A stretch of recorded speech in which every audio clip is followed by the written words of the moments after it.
Ce matin, nous avons fait une rentrée sur le climat et qui a été très inspirante, je trouve. Pendant l'atelier, on nous donnait un jeu de cartes. Chacun avait une carte. Et ensuite, en fonction de celle des autres, on devait essayer de les placer dans un certain ordre, en fonction de causes et conséquences. J'ai trouvé que le côté visuel de la fresque était très intéressant parce qu'on est dans une génération de l'image, c'est impactant visuellement. C'est vraiment très très choquant parce que nous actuellement on vit notre vie normale mais on se rend pas compte de ce qui se passe derrière.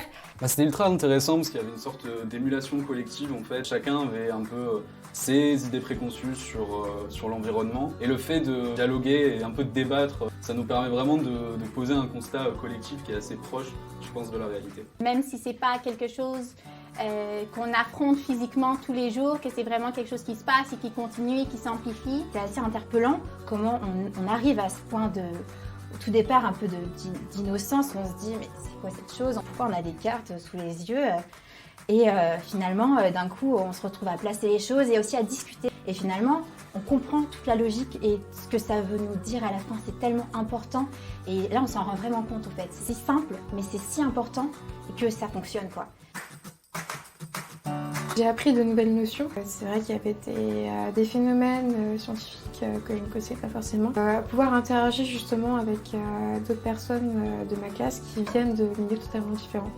J'espère modifier aussi ma façon d'agir sur la nature et orienter aussi mes idées, mes convictions sur la vie sociale. Dans mon quotidien, ça nous permet aussi, quand on entend parler à l'actualité des rapports du GIEC, de mieux comprendre les éléments qui sont sollicités, les notions qui sont abordées, et donc d'avoir une vision quotidienne sur l'environnement un peu plus éduquée. On a tous eu des expériences différentes, soit on a été sensibilisé par notre famille, soit on a été sensibilisé par l'école, en fonction des pays aussi, vu que l'enseignement change, soit on n'a pas du tout été sensibilisé, et il y a plein de petites notions qui nous échappent, et du coup là c'est très important aussi la communication au sein du groupe, le fait qu'on parle entre nous et qu'on se dise « mais ouais, moi je le connais ça », et souvent je lui dis pas.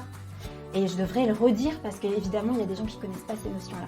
Je pense qu'on en ressort plus fort parce que c'est une expérience qui est constructive. Je me rends compte que c'est pas en nous donnant simplement de l'information qu'on va agir, c'est aussi en nous sollicitant et en devenant acteur de cette information. Ce genre d'activité comme la fresque du climat, elle nous permet véritablement d'avoir une démarche plus proactive sur les enjeux liés au climat.